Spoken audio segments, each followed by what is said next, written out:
What you seek is seeking you. With this timeless whisper of truth, the story of Jalāl al-Dīn Muhammad Rūmī opens in the radiant lands of Balkh. Even as a child, Rumi seemed touched by a secret light, gentle, thoughtful, and drawn to mysteries far beyond his age. His father, Baha al-Din Walid, known as Sultan of Scholars, noticed this spark early. He often watched young Rumi sit silently during his lectures, absorbing every word with wide, wondering eyes. Their home was filled with books, poetry, and the scent of ink on parchment. Travelers, mystics, and scholars frequently visited, and Rumi listened to their conversations with fascination. Knowledge was not simply taught, it flowed like a living river through their home. Rumi began to believe that every word carried a soul, and every question held a doorway. But life soon turned turbulent. The threat of Mongol invasions forced Rumi's family to leave Balkh. Their long migration became Rumi's first great teacher. He saw the vastness of the world, bustling bazaars, quiet deserts, towering mountains, and with each step, his inner world expanded. Along the way, his father reminded him. Raise your words, not your voice. It is rain that grows flowers, not thunder. Those words shaped Rumi's heart, teaching him that gentleness held more power than force. The family's travels were long and uncertain, but Rumi carried within him a calm flame, a sense that destiny was guiding him.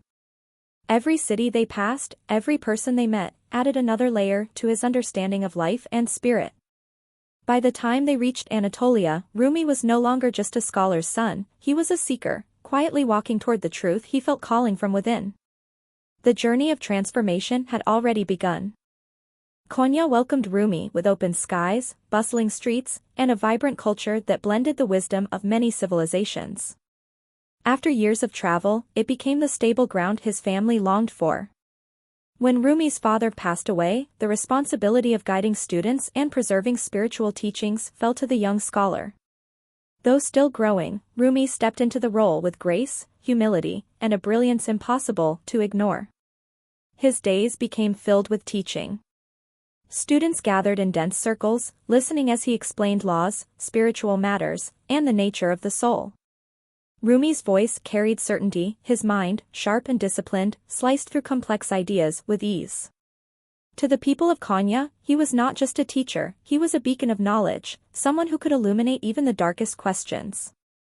Yet, deep inside him, a quiet emptiness lingered. Though he mastered the outer sciences and impressed scholars across the land, Rumi sensed that something essential was missing. At times, late in the evenings, he would walk alone through the silent courtyards of the madrasa, contemplating life and truth. In those moments, a whisper of longing stirred within him. He would often remind himself. Yesterday I was clever, so I wanted to change the world. Today I am wise, so I am changing myself. Despite the respect he earned, despite the admiration that followed him everywhere, Rumi yearned for a deeper connection, something that transcended books and debates. He felt as if a locked door existed inside his heart, waiting for the right key. Little did he know that the key was already on its way, carried by destiny itself. Soon, a mysterious wanderer would step into Konya and change Rumi's life forever, unleashing the poet, the mystic, and the lover within him. Rumi's days in Konya flowed with routine, teaching, guiding, answering questions, until the autumn afternoon when a wandering dervish named Shams of Tabriz arrived like a bolt of lightning. Shams was unlike anyone Rumi had ever encountered. He carried no books, no possessions, only a fierce presence and a gaze that seemed to pierce directly into the soul. While others saw a dusty traveler, Rumi felt an invisible force drawing him closer.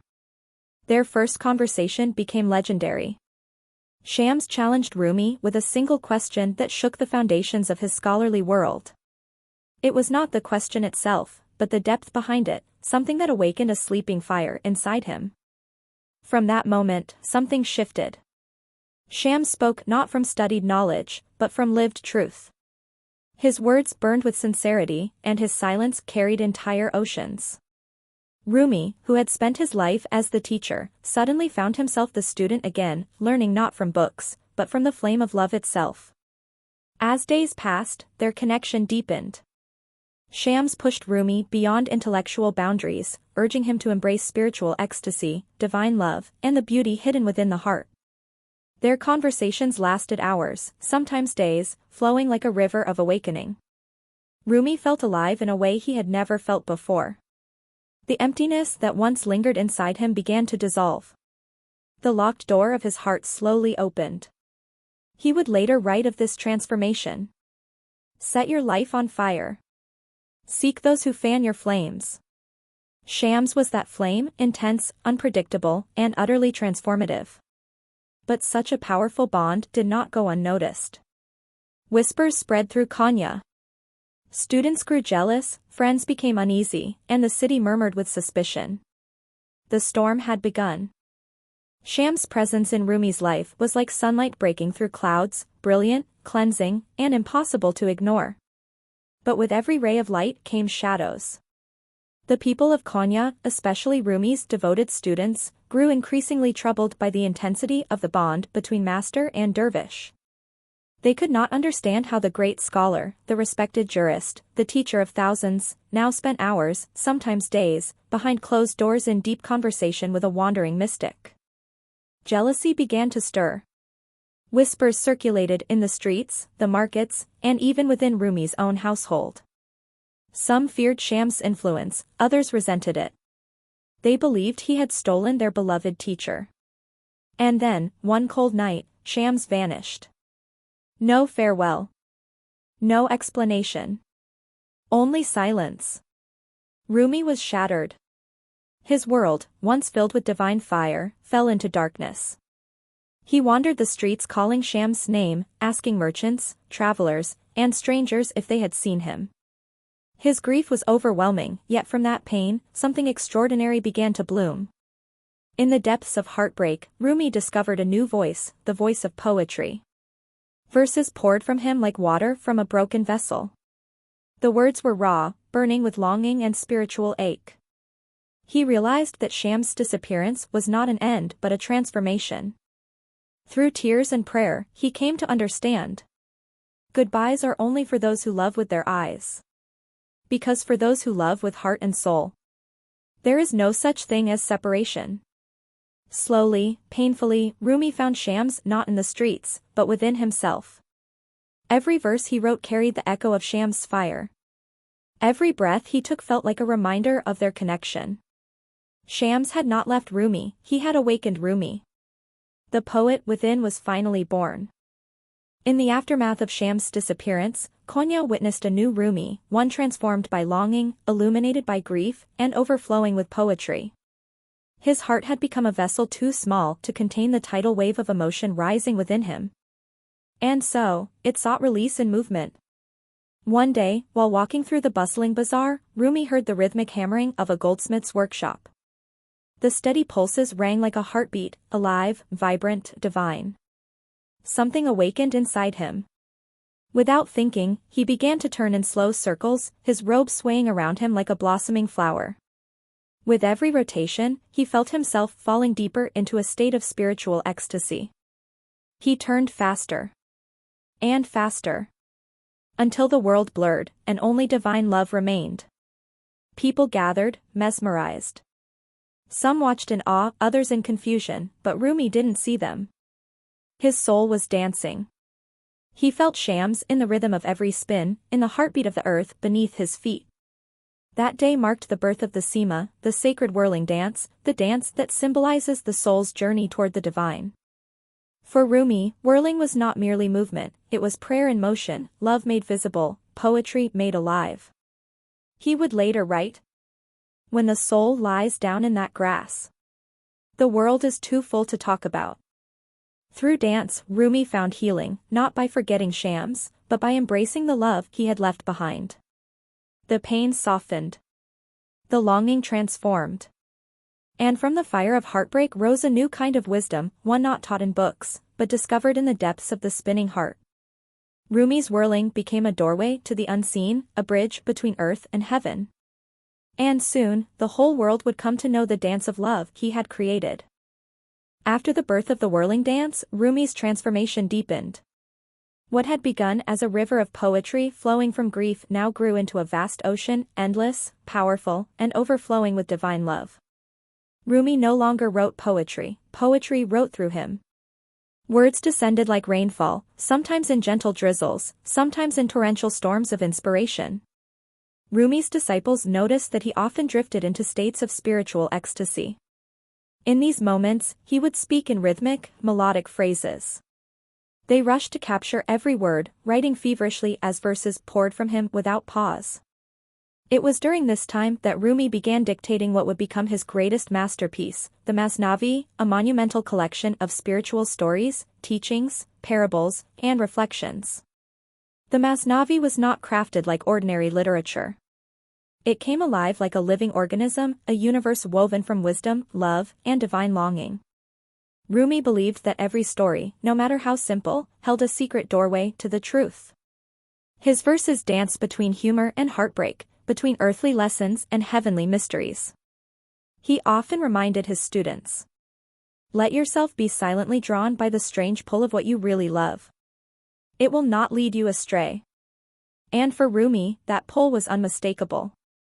It was love, love for the Creator, for humanity, for the beloved Shams, and for the journey of the soul itself. The Masnavi grew day by day, volume by volume, eventually becoming one of the greatest spiritual works in world history. People from all corners sought his guidance, scholars, travelers, kings, and simple wanderers alike. Yet Rumi never claimed authorship for himself. He said the Masnavi was written by the divine, his heart merely the instrument. Through it, Rumi offered humanity a map of the soul, one that continues to guide seekers for centuries. As years passed, Rumi's name spread far beyond Konya. Travelers crossed deserts and seas just to hear his words, to sit in his presence, or simply to witness the serenity that radiated from him.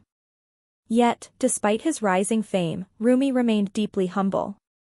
His door was open to all, scholars, merchants, beggars, mystics, children, and travelers of every faith. He believed that every soul carried a spark of the divine. Rumi taught not through rigid doctrine, but through the language of the heart. He spoke of unity, compassion, and the boundless love that connected all beings. His sessions were filled with stories, simple tales with deep meanings that revealed themselves slowly, like petals unfolding in the sun.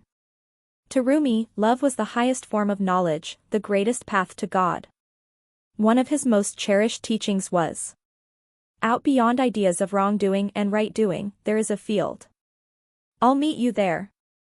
This field, he said, was the realm of pure love, where hearts recognized one another beyond labels, beliefs, or differences. It was this message that drew people of every background to him. Muslims, Christians, Jews, and even those without a religious path found comfort in his words.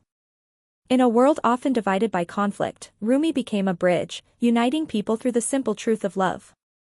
He emphasized that the journey inward was the true pilgrimage. The heart was a sacred space, and within it lay the presence of the divine. His students noticed that Rumi no longer belonged to himself, he belonged to love, to the world, to the universe. His whirling dances, his poetry, his gentle counsel, all carried the same essence. That love is not something we seek, it is what we are made of. Rumi had become a lighthouse, guiding souls through the storms of life. As Rumi grew older, his presence became softer yet deeper, like a candle whose flame, though smaller, burns with a warmer glow. His students noticed the change. His steps were slower, his silences longer, and his gaze often lifted toward the sky as if listening to distant music only he could hear. Rumi knew his earthly journey was approaching its final chapter, but he did not fear it. To him, death was not an end, it was a homecoming. He often told his followers that life was a journey from the soul to the divine, and death was simply the moment of reunion. He wrote, "When I die, when my coffin is being taken out, you must never think I am missing this world." As word quietly spread that Rumi was ill, people from all walks of life gathered in Konya. Muslims, Christians, Jews, Persians, Arabs, Turks, everyone came, because everyone felt he belonged to them. To some he was a teacher, to others a healer, a poet, a friend, or the master of mystical love. Yet Rumi welcomed them all with the same smile, reminding them that love had no walls. On the night he passed away, Konya was filled with a strange mixture of sorrow and serenity. His followers wept, but Rumi had prepared them for this moment. He called death his Shab-e-Aruz, the night of union, the night he would finally reunite with the beloved. His funeral was unlike any other. People of every religion walked side by side, reciting prayers in different languages but with the same heart. Their tears mingled with gratitude, for Rumi had taught them that love was the path that united all souls. And though his body left the world, his voice remained, whispering through time. Stop acting so small. You are the universe in ecstatic motion. Rumi did not die.